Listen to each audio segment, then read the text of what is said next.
প্রিয় শিক্ষার্থীরা, এই ক্লাসে আমরা নবম দশম শ্রেণীর বাংলা প্রথম পত্র উদ্যম ও পরিশ্রম গদ্যটি নিয়ে আলোচনা করব। উদ্যম ও পরিশ্রম লিখেছেন মোহাম্মদ লুৎফুর রহমান। তবে উদ্যম ও পরিশ্রমের যে কিছু কিছু ওয়ার্ড বা শব্দের অর্থ আছে সেগুলো যদি আমরা না বুঝি তবে কিন্তু এই প্রবন্ধটি আমাদের বুঝতে অনেক অসুবিধা হবে।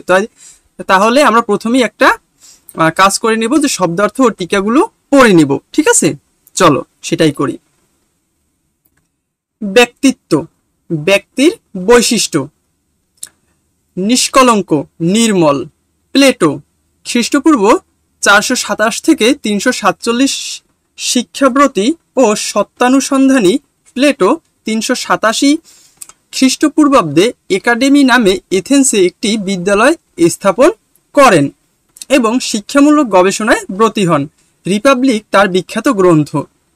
প্লেটোর মতে ব্যক্তিত্বের মান বা জীবনের সার্থকতা কি? তার কথায় only an examined life is worth living, অর্থাৎ পরীক্ষিত জীবনই সার্থক জীবন। আত্মজ্ঞানের দ্বারা পরিশীলিত জীবনবোধই ব্যক্তিসত্তার ধারক ও বাহক। ঠিক আছে, তার মানে তিনি একজন দার্শনিক ছিলেন, এটা বোঝা গেল। অসাধুতা অর্থ কি? প্রতারণা বা অসৎ কাজ, তাই তো? যেমন পরীক্ষার খাতায় অনেকে অসাধুতা অবলম্বন করে, মানে পরীক্ষায় নকল করে। খেলো, খেলো কথার অর্থ মূল্যহীন, যে ও একটা খেলো মানুষ, খেলো কাজ। খেলো মানে মূল্যহীন বা নিকৃষ্ট। ডক্টর জনসন একজন বিশিষ্ট ইংরেজ লেখক ও ইংরেজি ভাষার প্রথম অভিধান সংকলক। তিনি বহু প্রখ্যাত অভিধান প্রণেতা। Dictionary, vanity of human wishes, Rasselas, prince of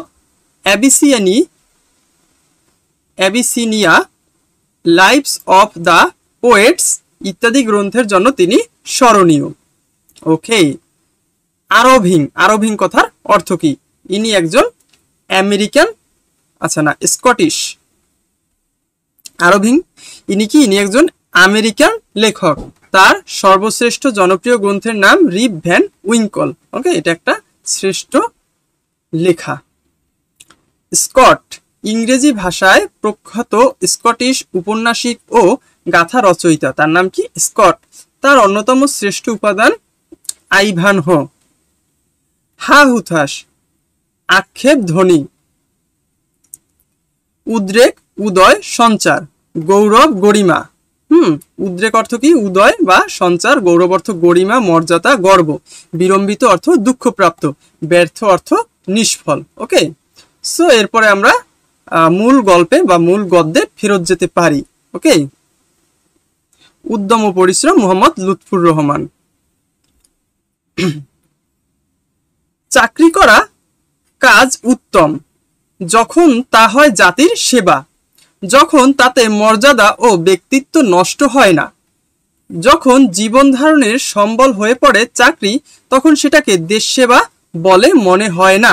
তখন তা করোনা সত্য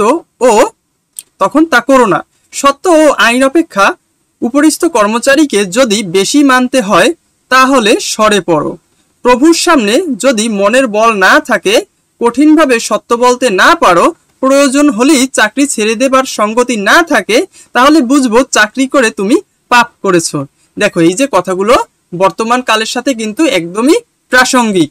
কারণ কি, বর্তমান দিনেও কিন্তু বাঙালিরা ঠিক এই কারণেই চাকরি করে পেট চালাবার জন্য, চাকরি করে টাকা আয় করার জন্য, কিন্তু দেশ সেবা করার জন্য কেহই চাকরি করে না। কবি সেইটাই বলছে যে যদি সত্য কথা না বলতে পারো, যখন তখন চাকরি ছেড়ে দিতে না পারো, তাহলে সেই চাকরি করার দরকার নাই। ঠিক আছে, এই চাকরি করে তুমি পাপ করতেছো, সেটা বলেছে। প্রিয় শিক্ষার্থী, আমাদের চ্যানেলের ভিডিওগুলো যদি তোমার পড়াশোনায় একটুও হেল্প করতে পারে তবে আমাদের চ্যানেলটি সাবস্ক্রাইব করে দিতে পারো। এই ভিডিওটি ভালো লাগলে একটি লাইক দিও। আমাদের ভিডিওর মাধ্যমে যদি তুমি পড়াশোনায় একটু উপকৃত হও তবেই আমরা সার্থক। মনের স্বাধীনতাকে রক্ষা করতে না পারলে তোমাতে ও পশুতে প্রভেদ থাকবে না। জীবন তোমার মিথ্যা হবে। স্বাধীন হৃদয় সত্যের সেবক কামার হও। সেও ভালো। ঠিক আছে, স্বাধীন হৃদয় সত্যের সেবক একজন কামার হও, সেটাও ভালো। নিজেকে যন্ত্র করে ফেলো না। সৎ, জ্ঞানী ও মহৎ যিনি, তিনি নিজকে ব্যক্তিত্বহীন করতে ভয়ঙ্কর লজ্জাবোধ করেন, তিনি তাতে পাপবোধ করেন। চাকরি করে অন্যায় পয়সার ধনী হবার লোভ রাখো। মানে এটা প্রশ্ন করছে, চাকরি করে অন্যায় পয়সার ধনী হবার লোভ রাখো, তোমার চেয়ে মুদি ভালো, মুদির পয়সা পবিত্র। অনেক যুবক থাকতে পারে যারা মনে করে কোন রকম একটা চাকরি সংগ্রহ করে সমাজের ভেতরে আসন প্রতিষ্ঠা করতে পারলেই হলো, চুরির সাহায্যেই হোক বা অসৎ উপায় অবলম্বন করেই হোক, ক্ষতি নেই, মানে চাকরি পাইলেই হইলো। মানে কবি মনে হয় 2025 সালে এসে এগুলো লিখছে। কিভাবে জানলো? অত বছর আগে লিখেছে, আর এখন কিভাবে জানলো যে এই 2025 সালে এসেও ঠিক এই জিনিসগুলোই হচ্ছে? ঠিক আছে, মানুষ চাকরি করে কি, আমি সবার কথা বলছি না, ঠিক আছে, এখানে মাইন্ড করার কিছু নেই, তবে বাংলাদেশের অধিকাংশ মানুষ এ কারণেই চাকরি করে যাতে তারা অসৎ উপায়ে টাকা কামাইতে পারে, বসে বসে পায়ের উপর পা তুলে খেতে পারে, সেটাই না? সেটাই বলছি। চরিত্র তোমার নিষ্কলঙ্ক, সামান্য কাজ করে পয়সা উপায় করো, তাতে জাত যাবে না। চুরি অন্যায়ের সাহায্যে যে বাঁচতে চেষ্টা করে তারই জাত যায়। অসৎ উপায়ে আয় করো না, মিথ্যার আশ্রয় নিও না, লোককে কায়দায় ফেলে অর্থ সংগ্রহ করতে তুমি ঘৃণাবোধ করো। ঠিক আছে, এক্ষেত্রে কবি উপদেশ দিয়েছেন। ইউরোপের জ্ঞানগুরু প্লেটো মিশর ভ্রমণকালে মাথায় করে তেল বেচে রাস্তা খরচ জোগাড় করতেন। যে কুড়ে, আলসে, ঘুষখোর ও চোর সে হীন। ব্যবসা বা ছোট স্বাধীন কাজে মানুষ হীন হয় না, হীন হয় মিথ্যা, চতুরতা ও প্রবঞ্চনায়। পাছে জাত যায়, সম্মান নষ্ট হয়, এই ভয়ে পরের গলগ্রহ হয়ে মাসের পর মাস কাটিয়ে দিচ্ছ, সম্মান কোথায় তা তুমি টের পাওনি। তাই না? অপরের ঘাড়ের উপর বসে খাওয়ার উপরে কোনো সম্মান নেই। সৎ উপায়ে যে পয়সা উপায় করা যায় তাতে তোমার আত্মার পতন হবে না, তোমার আত্মার পতন হবে আলস্যে ও অসাধুতায়, তোমারই স্পর্শে কাজ গৌরবময় হবে। আমাদের দেশের লোক যেমন আজকাল বিলেতে যায়, এককালে তেমনি করে বিলেতের লোক গ্রীস ভ্রমণে যেত। বিলেত ফেরত লোককে কেউ ইট টেনে বা কুলির কাজ করে পয়সা উপায় করতে দেখেছো? বিলেতের এক পণ্ডিত দেশ ভ্রমণ দ্বারা অগাধ জ্ঞান অর্জন করেছিলেন। গ্রিক দেশ থেকে ফিরে এসে তিনি আরম্ভ করলেন এমন কাজ যা তুমি আমি করতে লজ্জাবোধ করব, তাই না? যে বিদেশ থেকে ফিরে এসে বিদেশে ঘোরাফেরা করতো এতকাল, কত লাক্সারি লাইফ লিড করতো, এখন এসে আবার কি করে, ইট টেনে বা কুলির কাজ করে, শ্রমিকের কাজ করে। এতে কিন্তু সে লজ্জাবোধ করেনি, কিন্তু আমরা লজ্জাবোধ করব। তাতে কি তার জাত গিয়েছিল? মোটেই না। যার মধ্যে জ্ঞান ও গুণ আছে সে কয়দিন নিচে পড়ে থাকে, লোকে তাকে সম্মান করে উপরে টেনে তোলেই। কাজে মানুষের জাত যায় না, এটা বিশ্বাস করতে হবে। কাজহীন হও ওই সময় যখন কাজের ভেতরে অসাধুতা প্রবেশ করে, আর কোনো সময় নয়। বিশ্ব সভ্যতার এত দান তুমি ভোগ করো, এসব কি করে হলো? হাতের সাহায্যে নয় কি? কাজকামকে খেলো মনে করলে চলবে না, মানে অবহেলা করলে চলবে না। মিস্ত্রির হাতুড়ির আঘাত, কামারের কপালের ঘাম, কুলির কোদালকে শ্রদ্ধার চোখে দেখো। অনেকে বলে তাদের জন্য কোনো কাজ নেই, যে কাজই তারা করুক, যেদিকেই তারা হাঁটুক, কেবল ব্যর্থতা আর ব্যর্থতা। মূর্খ যারা তারা এ কথা বলে, তাই না? যে মূর্খরা ভাবে কি যে কামার, কুমোর, জেলে, চাষি এরা নাকি ব্যর্থ। আসলে কি সে ব্যর্থ? না, সে আসলে সফল। তার কাজের মধ্যে কি আছে? সততা আছে, তাই না? তার কাজে কোনো অন্যায় নেই, কোনো পাপ নেই। তাদের এই ব্যর্থতার জন্য তারা নিজে দায়ী। এই নৈরাশ্যের হা হুতাশ তাদেরই অমনোযোগ আর কুড়মির ফল, তাই না? যারা এই কথা বলে সেই মূর্খদের কথা বলতেছে। ডাক্তার জনসন মাত্র কয়ানা পয়সা নিয়ে লন্ডনের মতো, ডাক্তার কে? কোন ডাক্তার? Johnson doctor. জনসন নামের একজন ডাক্তার ছিলেন, তার নামে কিন্তু এখন জনসন অ্যান্ড জনসন নামের কোম্পানি আছে। ঠিক আছে, লন্ডনের মতো শহরে গিয়ে উপস্থিত হয়েছিলেন, অথচ তিনি কারো কাছে কোনো হাত পাতেননি। এক বন্ধু তাকে এক সময় একজোড়া জুতো দিয়েছিলেন, অপমান বোধ করে তিনি সে জুতো পথে ফেলে দিয়েছিলেন। উদ্যম, পরিশ্রম ও চেষ্টার সামনে সব বাধাই পানি হয়ে যায়। এ গুণ যার মধ্যে আছে সে ব্যক্তি পরিশ্রমী, তার দুঃখ নেই। জনসনকে অনেক সময় রাত্রিতে না খেয়ে শুয়ে থাকতে হতো, তাতে তিনি কোনোদিন ব্যথিত বা হতাশ হননি। বাধাকে চূর্ণ করে বীর পুরুষের মতো তিনি যে কীর্তি করে গিয়েছেন তা অনেক দেশের অনেক পণ্ডিতই করতে পারবেন না। বুঝতে পেরেছি? গুণ থাকলেও চেষ্টা না করলে জগতে প্রতিষ্ঠা লাভ করা যায় না।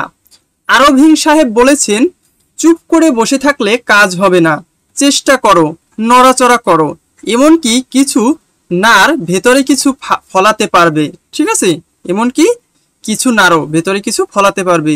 কুকুরের মতো চিৎকার করো, সিংহ হয়েও ঘুমিয়ে থাকলে কি লাভ? ঠিক, তুমি সিংহ, কিন্তু তুমি যদি সারা জীবন ঘুমিয়ে কাটাও তাহলে কি হবে? তোমার খাবারকে জোগাড় করে দেবে, তাই না? তুমি তো একসময় না খেতে পেয়ে মারা যাবে, সেটা বলছে।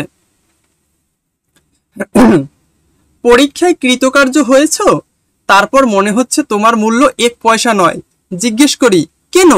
জানো না, এ জগতে যারা নিতান্ত আনাড়ি তারা মাসে হাজার হাজার টাকা উপায় করছে, তাই না?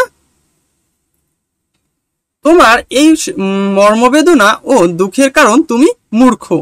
মানুষ বালিতে সোনা ফলাতে পারে, এ তুমি বিশ্বাস করো না? তুমি কুড়ে, তোমার উদ্যম নেই, তুমি একটা আত্মপ্রত্যয়হীন অভাগা। ওকে? কাজ ছোট হোক বড় হোক, প্রাণ মন দিয়ে করবে। মূল্যহীন বন্ধুগণের লজ্জায় কাজকে ঘৃণা করো না। সকল দিকে সকল রকমে তোমার কাজ যাতে সুন্দর হয় তার চেষ্টা করবে। ফক্স সাহেবকে এক ভদ্রলোক বলেছিলেন, আপনার লেখা ভালো নয়। কাজের চারুতার প্রতি তার এত নজর ছিল যে তিনি সেই দিন থেকে স্কুলের বালকের ন্যায় লেখা আরম্ভ করলেন এবং অল্পকালের মধ্যে তার লেখা চমৎকার হয়ে গেল। উন্নতির আরেক কারণ হচ্ছে দৃষ্টি ও মনোযোগ। এক ভদ্রলোকের খানিক জমি ছিল। জমিতে লাভ তো হতোই না, বরং দিন দিন তার ক্ষতি হচ্ছিল। নিরুপায় হয়ে নামমাত্র টাকা নিয়ে তিনি এক ব্যক্তিকে জমিগুলো ইজারা দিলেন। কয়েক বছর শেষে ইজারাদার একদিন ভূস্বামীকে বললেন, যদি জমিগুলো বিক্রয় করেন তাহলে আমাকেই দেবেন। আপনার কৃপায় এই কয় বছরে আমি অনেক টাকা জমা করতে সক্ষম হয়েছি। ভূস্বামী অবাক হয়ে জিজ্ঞেস করলেন, এ কয় বছরের ভেতরে যে জমিতে আমি একটা পয়সা উপায় করতে পারিনি, সেই জমি মাত্র কয়েক বছর চাষ করেই খরিদ করতে সাহস করছো? সে বলল, আপনার মতো অমনোযোগী ও বাবু আমি নই। পরিশ্রম ছাড়া আমি আর কিছু জানি না। বেলা 10টা পর্যন্ত ঘুমানো আমার অভ্যাস নয়। বুঝতে পারছো? মানে একজন জমির মালিক, সে জমি দিয়ে 1 টাকাও ইনকাম করতে পারে নাই, কিন্তু ওই জমিতে যে চাষবাস করছে, চাষার মতো খাটছে, সে এত টাকা জমাইছে যে সে এখন ওই জমি কিনতে পারবে। বুঝতে পারছো? আসলে অলস বসে থাকলে কোনো আয় নাই, ইনকাম নাই, কোনো উন্নতি নাই। এক যুবক স্কট সাহেবের কাছে উপদেশ চেয়েছিল। যুবককে তিনি এই উপদেশ দেন, কুড়েমি করো না, যা করবার তা এখনই আরম্ভ করো। বিশ্রাম যদি করতে হয় কাজ সেরে করবে। সময়ের যারা সদ্ব্যবহার করে তারা জিতবেই। সময়ই টাকার চেয়ে বেশি। জীবনকে উন্নত করো কাজ করে, জ্ঞান অর্জন করো, চরিত্রকে ঠিক করে বসে থাকো। কৃপণের মতো সময়ের কাছ থেকে তোমার পাওনা বুঝে নাও। 1 ঘন্টা করে প্রতিদিন নষ্ট করো। বৎসর শেষে গুণে দেখো অবহেলায় কত সময় নষ্ট হয়েছে। 1 ঘন্টা করে প্রতিদিন একটু করে কাজ করো, দেখবে বৎসর শেষে এমনকি মাসে কত কাজ তোমার হয়েছে। তোমার কাজ দেখে তুমি নিজেই বিস্মিত হবে। ঠিক এই বিষয়টার সাথে আমি রিলেট করতে পারি, কারণ আমি যখন সহজ শেখা শুরু করি তখন আমি ভাবি এত ক্লাস আমি কিভাবে একা সামলাবো, কিন্তু আমি প্রত্যেকদিন 1টা-2টা করে ক্লাস রেকর্ড করতে করতে দেখি যে এখন আমার চ্যানেলে অনেক ক্লাস আছে, অনেক ভিডিও আছে এবং মানুষ সেগুলো দেখছে, পছন্দ করতেছে, তোমাদের মতো স্টুডেন্টরাই। ঠিক আছে? তো সেটাই বলছে যে অবহেলায় কত সময় নষ্ট হয়েছে। 1 ঘন্টা করে প্রতিদিন নষ্ট করো, বৎসর শেষে গুণে দেখো যে তোমার কত কাজ হয়েছে। তোমার কাজ দেখে তুমি নিজেই বিস্মিত হবে। প্রতিদিন তোমার চিন্তা একখানা কাগজে বেশি 9-10 লাইন করে ধরে রাখো, দেখবে বছর শেষে তুমি একখানা সুচিন্তিত চমৎকার বই লিখে ফেলেছো। জীবনকে ব্যবহার করো, দেখবে মৃত্যু জীবনের হাজার কীর্তির নিশান উড়িয়ে দিয়েছে। ঠিক আছে, জীবন আলস্যে বিনা কাজে কাটিয়ে দাও, মৃত্যুকালে মনে হবে জীবন তোমার একটা মিথ্যা লীলার অভিনয় ছাড়া আর কিছু হয়নি। মানে তখন বৃদ্ধ বয়সে মনে হবে হায়, এই জীবনে আমি কি করলাম, আমার কোনো কিছুই অর্জন নেই। ঠিক আছে, একটা সীমাহীন দুঃখ ও হা হুতাশের সমষ্টি। জীবন শেষে যদি বলো জীবনে কি করলাম, কিছু হলো না, ওই তো যে কথা বললাম, অনেকে কিন্তু বলে, তাতে কি লাভ হবে? কাজের প্রারম্ভে ভেবে নিও তুমি কোন কাজের উপযোগী।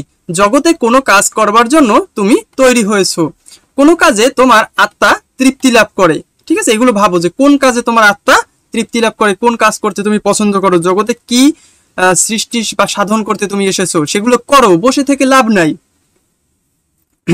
সাধুতা ও সত্যের ভেতর দিয়ে যেমন উন্নতি লাভ করা যায়, এমন আর কিছুতে নয়। সত্য এবং সাধুতাকে লক্ষ্য রেখে ব্যবসা করো, তোমার উন্নতি অবশ্যম্ভাবী। জুয়া চুরি করে দুদিনের জন্য তুমি লাভবান হতে পারো, সে লাভ দুদিনের। জগতে যে সমস্ত মানুষ ব্যবসাতে উন্নতি করেছেন, তাদের কাজে কামে কখনো মিথ্যা জুয়া চুরি ছিল না। ব্যবসা ভালো কাজ, এর ভেতর অমর্যাদার কিছু নেই। অগৌরব হয় হীন পরাধীনতায়, মিথ্যা ও অসাধুতায়। ঠিক আছে, ব্যবসা বা যে কোনো ভালো কাজের মধ্যে অমর্যাদার কিছু নেই। তুমি যদি রিক্সাও চালাও, যদি ঝালমুড়িও বিক্রি করো, তাতেও অমর্যাদার কিছু নেই, অসম্মানের কিছু নেই, বরং ওই কাজটাই গৌরবের। কিন্তু যদি তুমি হীন মানে খারাপ কাজ করো, তুমি পরাধীন থাকো, ঠিক আছে, অন্যের অন্যের কি বলি যে অন্যের যা করতে বলতেছে শুধু সেইটাই করতেছো, নিজের কোনো জ্ঞান নাই, বুদ্ধি নাই, ঠিক আছে, বা মিথ্যা ও অসাধুতা অবলম্বন করো, তখন সেই কাজে কোনো গৌরব নেই। এক ব্যক্তি কি হলো, আচ্ছা, এক ব্যক্তি মুদি জীবনের লজ্জা সহ্য করতে না পেরে আত্মহত্যা করেছিল। মরবার আগে একখানা কাগজে লিখে রেখে গিয়েছিল, এহীন জীবন আমার পক্ষে অসহনীয়। তার মৃত্যুতে আমাদের মনে কোনো দয়ার উদ্রেক হয় না। লোকটি এত হীন ছিল যে তার মুদি হয়ে বাঁচবারও অধিকার ছিল না। কাজকাম বা ব্যবসাতে অগৌরব নেই। ঢাকার সুপ্রসিদ্ধ নবাব বংশের নাম পূর্ববঙ্গে প্রসিদ্ধ। এই বংশের প্রতিষ্ঠাতা অলিমুল্লাহ ছিলেন একজন ব্যবসায়ী। জাতির কল্যাণ হয় ব্যবসার ভেতর দিয়ে। ব্যবসাকে যে শ্রদ্ধার চোখে দেখে না, সে মূর্খ। ইংরেজ জাতির এই গৌরব গরিমার এক কারণ ব্যবসা। ব্যবসা না করলে তারা এত বড় হতে পারত না। যে জিনিস নিজে কিনলে ঠকেছ বলে মনে হয়, সে জিনিস ক্রেতাকে কখনো দিও না। কখনো অনভিজ্ঞ ক্রেতাকে ঠকিও না। হয়তো মনে হবে তোমার লোকসান হলো, কিন্তু না, অপেক্ষা করো, তোমার সাধুতা ও সুনাম ছড়াতে দাও। লোকসানের 10 গুণ এসে তোমার পকেটে ভর্তি হবে। হ্যাঁ, এই ধৈর্যটাই মানুষের থাকে না। সে চিন্তা করে মক্কেল পাইছি, এখনই ব্যবসা করে নেই, ভবিষ্যতে কি হবে ওটা দেখার বিষয় না। বুঝতে পেরেছো কি হলো? ব্যবসার ভিতর সাধুতা রক্ষা করে কাজ করায় অনেকখানি মানুষত্বের দরকার। ঠিক আছে, যে ব্যবসায়ী লোভ সংবরণ করে নিজের সুনামকে বাঁচিয়ে রাখে, সে কম মহত্বের পরিচয় দেয় না। মিষ্ট ও সহিষ্ণু ব্যবহার, ভদ্রতা এবং অল্প লাভের ইচ্ছা তোমার ব্যবসায়ী জীবনকে সফল করবে। ওকে ওকে অনবরত চাকরির লোভে যুবকেরা সোনার শক্তিভরা জীবনকে বিড়ম্বিত করে দিচ্ছে। মিস্ত্রি, কামার, শিল্পী, দর্জি, এরা কি সত্যিই নিম্নস্তরের লোক? না, অবশ্যই না। অশিক্ষিত বলেই কি সভ্য সমাজে এদের স্থান নেই? যা তুমি সামান্য বলে অবহেলা করছো, তা কতখানি জ্ঞান, চিন্তা ও সাধনার ফল, তা কি ভেবে দেখেছো? শিক্ষিত ব্যক্তি যে কোনো কাজই করুক না, তার সম্মান, অর্থ দুই লাভ হবে। আত্মার অপুরন্ত শক্তিকে মানুষের কৃপা প্রার্থী হয়ে ব্যর্থ করে দিও না। বুঝতে পেরেছো? তো এই গল্পে কবি সহজ কথা, দুইটাই কথা। অলস থাকতে বলে নাই, অপরের মাথার উপর কাঁঠাল রেখে খাইতে বলে নাই, বলছে কাজ করতে। সে তুমি যে কাজই করো সেটাই সম্মানের, সেটাই গৌরবের, তবে হীন কাজ করো না, নিচু কাজ করো না। নিচু কাজ বলতে কিন্তু কামার, কুমোর এ ধরনের কাজের কথা বলে না। নিচু কাজ করতে বলছে এই যে ঘুষ খাওয়া, দুর্নীতি করা, অন্যকে ঠকানো, এই ধরনের কাজ করো না। ঠিক আছে, তো আশা করি তোমরা এই গদ্যটি বা এই প্রবন্ধটি খুব ভালোভাবে বুঝতে পেরেছো। আচ্ছা, এই ক্লাস এ পর্যন্তই।